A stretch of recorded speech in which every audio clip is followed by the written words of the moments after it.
All right, for those of you that don't know me, it's your boy J.R. Arthur, aka the Pixel Monkey. Yeah, I took the glasses off today. I got tired of rocking the full eyes. What do I want to talk about today? Something that we haven't touched on in a little bit, and I feel like it was time to go back to it because it's just one of those things that I feel like people bounce through every now and again. What do you do when you're feeling depressed, down and out? Depression is one of those things that kicks up on you from time to time, and sometimes it's hard to shake. What am I calling this vlog?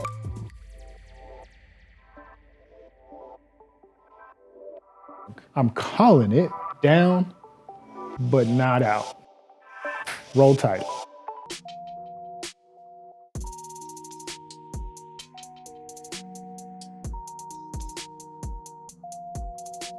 And in case you missed the first part of what I said we're going to talk about, it's called Down and Not Out.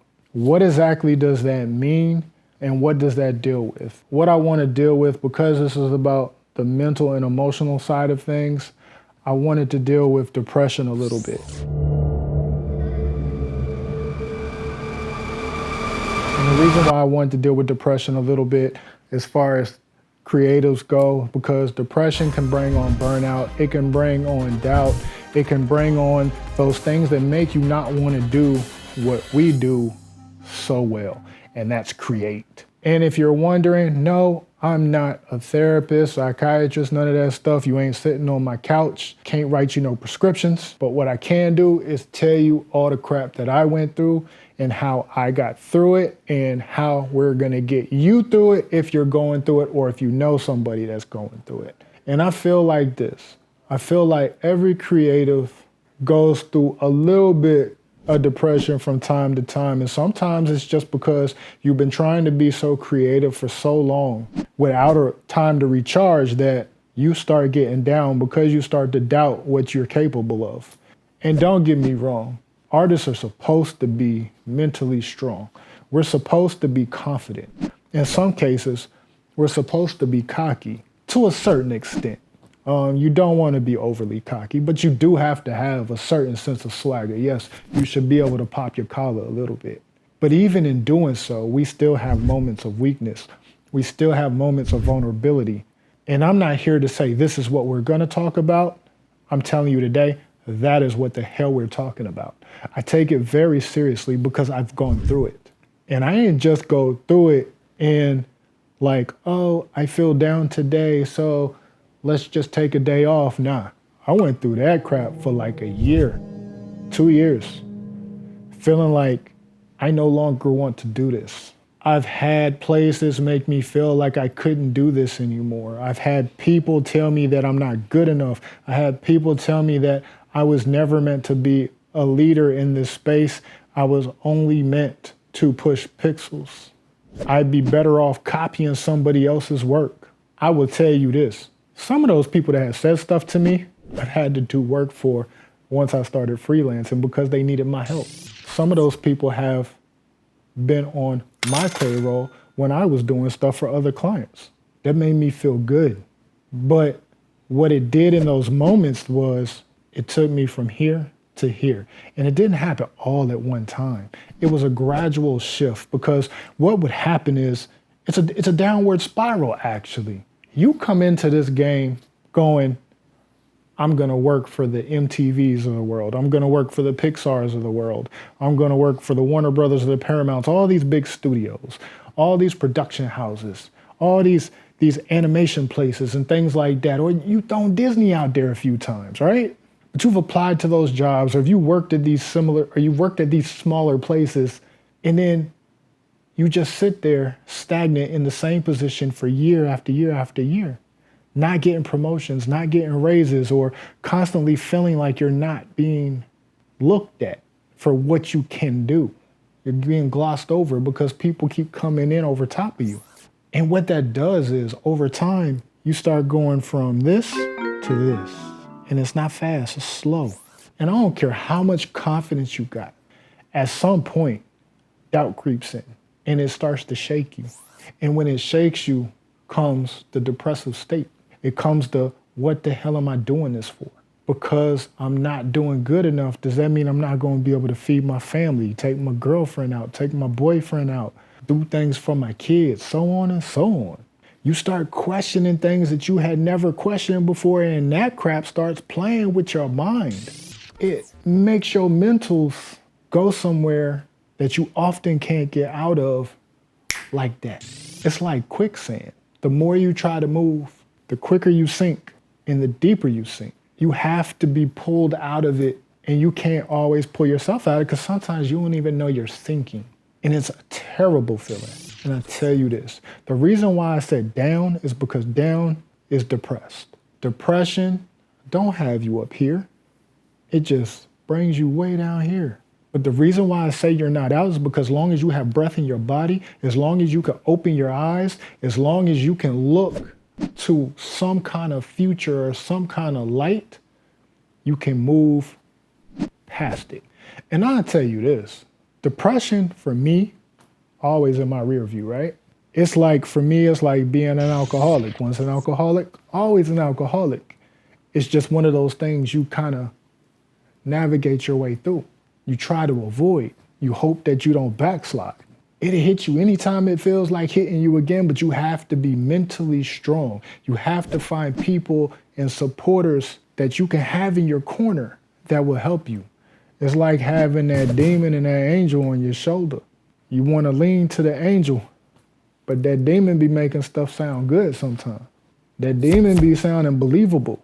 That demon be telling you that you can't do it, that you effed up, that you should try something different. It's that demon that does it. But then that angel that's right there, it's like, as much as you know you want to rock with that side, it's like the angel voice is lower, not as deep.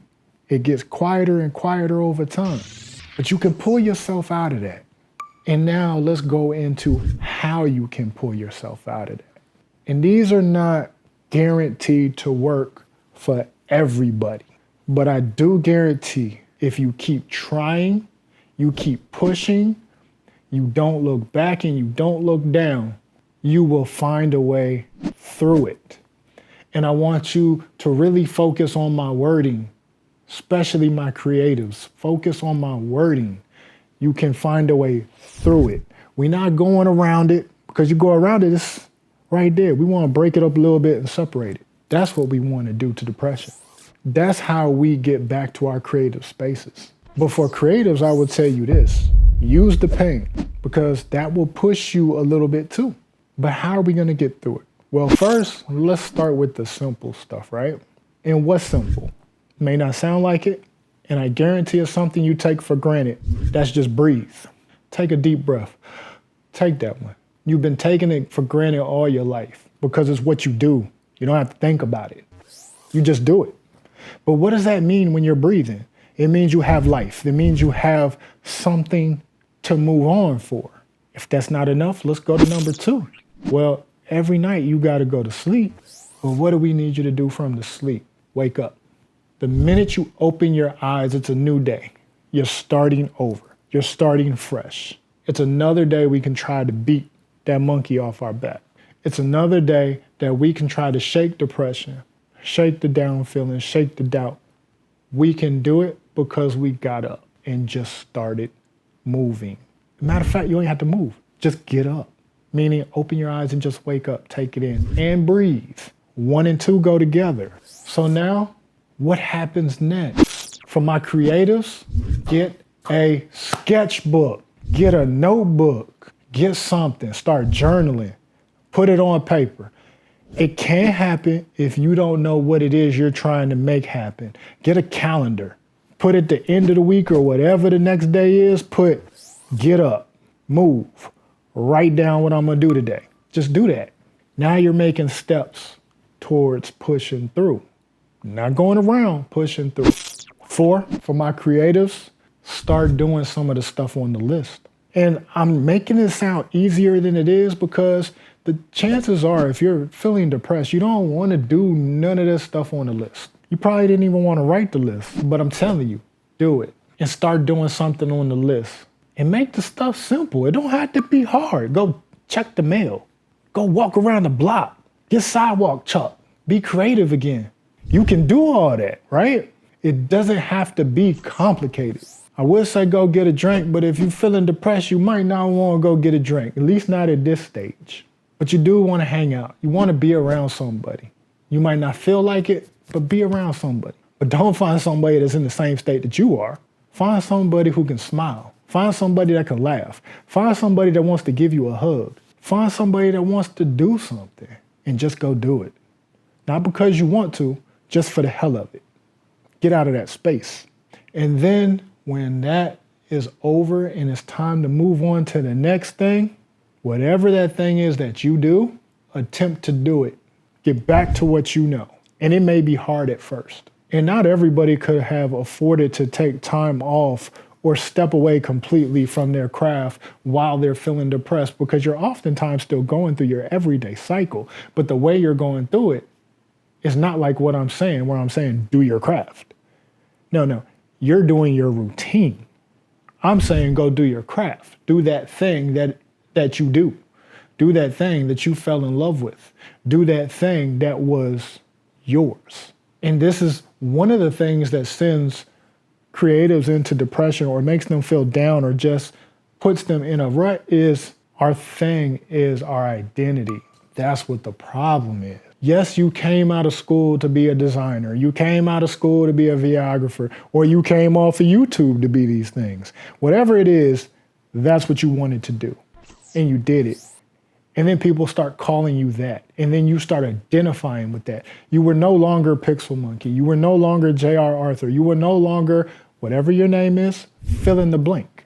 You were no longer that. You were your title. So when that starts not looking right, that's why you are shaken.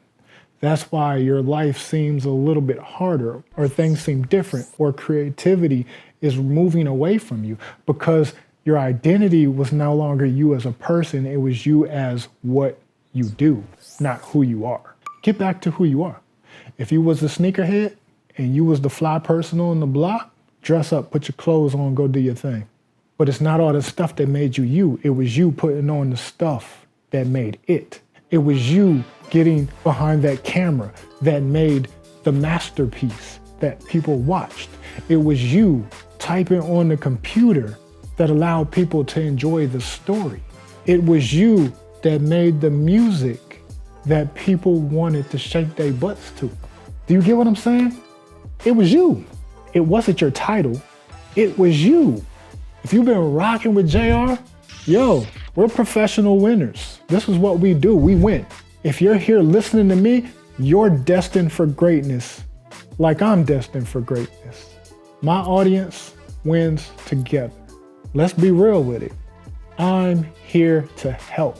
I'm here to be that thing that might get you through what you're going through, or the person who might have been the word that allowed you to know that you're entering into something so you can break it before you get there. Let's go. Let's do it. So in case you're not sure what all this was about, first I'm gonna say this. I hope you like this particular vlog. Subscribe to it. Hit the notification bell. You supporting me makes me want to do this. And I tell you this, as creatives, the one thing that we aren't trained to do is get through all the stuff up here. We are trained to use these. Not fists. Nah, not these. Sometimes you want to though. No, we're trained to use these. They control a lot of our tools. They work for us. But we need this, because without this, these don't function for us the same. So let's do what we always do, family, and that's the quick wrap up. I ain't doing it in 2 minutes. I ain't doing it in 90 seconds, but I will do it quicker than the longer version of this. So what was the topic today? It was down and not out. The whole point of down and not out is dealing with depression as a creative, as a person, as a human being. Everybody gets down at some point. Everybody has moments where things aren't lining up. Everybody has times when doubt creeps in. But as a creative, we have to be functioning all the time at a high level. So depression, doubt, those type of things set in very easily. If you're new to it, then you might not even have seen it yet. But it's not typically for the new. is typically for the rejected, the burnt out, and the ones that have taken the abuse as a creative. So what I'm also going to tell you is how to get through it. And how you get through it is, first and foremost, breathe. Something you take for granted, but something you do every day. Breathe. Open your eyes. Wake up every morning. 3, do something. Write it down. Put it on a calendar. Know where you're going next. And 4, get back to you. Not what you do, get back to you. You are not the thing that you do. You made the thing that you do. That talent was given to you or you trained for it, but it is not you. If you get behind the camera and you shoot a video, that video that everybody's looking at is not you. It is just a story you told. You created it. You are not the videographer. Like, that's not your name. That's not what was given to you. You are the person with a title, but you are not the title. So get back to being you. And once you get back to being you, then you get back to functioning. But once you get back to functioning, it doesn't mean that depression will never come back. Because a lot of times it does come back full circle. But now you know how to get through it. You know how to beat it. The same things may not trigger you. Hopefully this helps you. Hopefully you spot when somebody else needs a word and you can be that. Hopefully you can point somebody in the direction of this video so that they can get this message and they don't have to experience depression alone or at all. I need you to like this video, subscribe to this channel, hit that notification bell, and what else do I want you to do? What? I don't hear you? Stay creative, stay stress-free, stay focused.